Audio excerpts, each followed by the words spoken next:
In commercial aquaculture research, the standard 3 replicate tank design is still widely used, and it routinely causes type 2 errors. False negatives, right? Exactly. Biological variance in fish is simply too high for that. If you only have 3 tanks per treatment, you just lack the statistical strength to prove that a lack of performance drop isn't just a total fluke. Meaning a novel ingredient gets falsely validated for commercial use simply because the trial was literally too weak to detect that it actually harmed growth. A whole new era of communication in the global aquaculture industry is coming. Now you have the brightest minds in aquaculture right in your pocket. And what's best? You can listen to all of them while driving to a farm, traveling, or running errands. It's never been this good, and it's never been this simple. Welcome to the Aquaculture Podcast Show, the first AI-based podcast in aquaculture, where you'll find cutting-edge insights in everything that's working in aquaculture, nutrition, health, and production. Inspired by the 2025 article titled Research in Aquaculture Nutrition, What Makes an Experimental Feeding Trial Successful? By Giovanni M. Turchini and Ronald W. Hardy. Step onto the floor of any top-tier commercial extrusion plant. And, the precision is just absolute. Oh, yeah. Perfectly calibrated. Right. I mean, every pressure valve and temperature gauge is dialed in to maximize feed efficiency for you, the producer. But then you walk into the research facilities running the in vivo feeding trials that supposedly dictate those commercial formulations. And, well, that precision frequently just evaporates. It really does. We end up with this methodological landscape that is honestly just wasting massive resources on poorly structured trials. Yeah, and that inefficiency is exactly what we are tackling today on the Aquaculture Podcast Show. Our mission for this deep dive is to help you maximize the investment of in vivo feeding trials. Exactly. We are breaking down Turchini and Hardy's 2025 study, Research in Aquaculture Nutrition, What Makes an Experimental Feeding Trial Successful. Yeah. And their core argument is pretty blunt. Our industry is trapped in this wasteful cycle of feed and see experiments. Yeah. Feed formulation software is stuck in the past. Most tools haven't evolved beyond basic least-cost optimization. A Diet Forge changes that. It's an AI-powered platform with nonlinear ingredient modeling for enzymes and additives, cost per gain and maximum profit optimization, and real-time collaboration like Google Docs for nutrition. Every recommendation is grounded in world-class research, built for modern nutritionists who need more than legacy desktop software can deliver. Work seamlessly with your team and optimize the way modern operations demand. Try dietforge.ai free today. Feed formulation, finally modernized.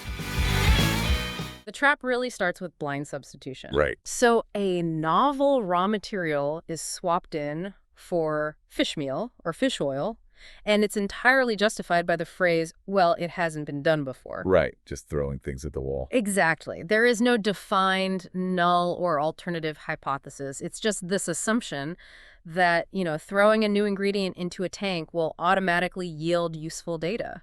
I mean, it is essentially fishing with dynamite. Yes. You blow up the water, you run massive amounts of analytical tests on the back end, and you just hope a usable conclusion floats up. But let me challenge that for a second. Sure, go ahead. Today, we have incredibly advanced gene expression tracking.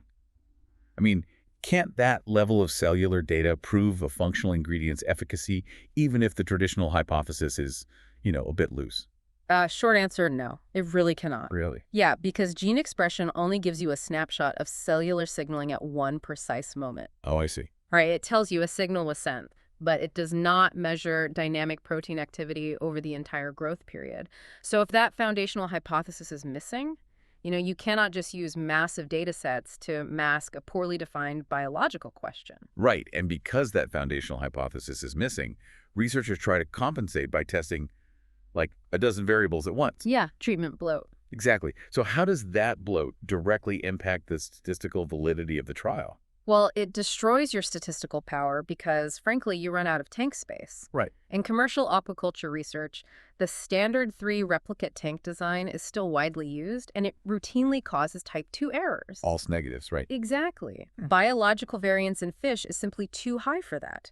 If you only have 3 tanks per treatment, you just lack the statistical strength to prove that a lack of performance drop isn't just a total fluke. Meaning a novel ingredient gets falsely validated for commercial use simply because the trial was literally too weak to detect that it actually harmed growth. Yes. The fix for that is to ruthlessly cut down the number of treatments to the absolute minimum needed to test one specific hypothesis. Right. Keep it focused. Yeah. And then use all those freed up tanks as extra replicates. That builds the statistical wall you actually need. Makes sense. But even then, I mean, the experimental diets themselves have to be strictly matched for digestible fat and energy. If they are not perfectly isolipidic and isoenergetic, any growth difference could just be a simple caloric imbalance. Not the actual metabolic effect of the ingredient. Exactly. And crucially, these diets must be practically extrudable on a commercial scale. Right, which is huge for big ag. Uh-huh. But let's say a trial builds that perfect statistical power with extra tanks and, they formulate flawlessly extrudable matched diets. Right. The fish themselves can still ruin the data the second they taste the new feed, right? Oh, absolutely.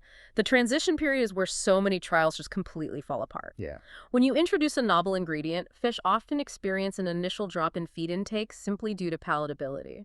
They just do not like the taste. Right. So if you feed them to apparent satiety, letting them eat until they are full, that temporary hesitation stunts their early growth. Oh, wow. And that weight gap persists through the entire trial, then researchers mistakenly blame the nutritional quality of the ingredient. Which is why Turchini and Harney emphasize pair-fed treatments, right? To isolate palatability from true metabolic efficiency. Yes, exactly. It is like pacing a marathon. You restrict the fastest eaters to the exact daily feed intake of the slowest group. Right, forcing every tank to consume the exact same amount of feed. So any difference in final weight is purely down to how the fish metabolized the ingredient, not how much they liked it. Exactly. But that metabolic measurement is also entirely dependent on the trial duration.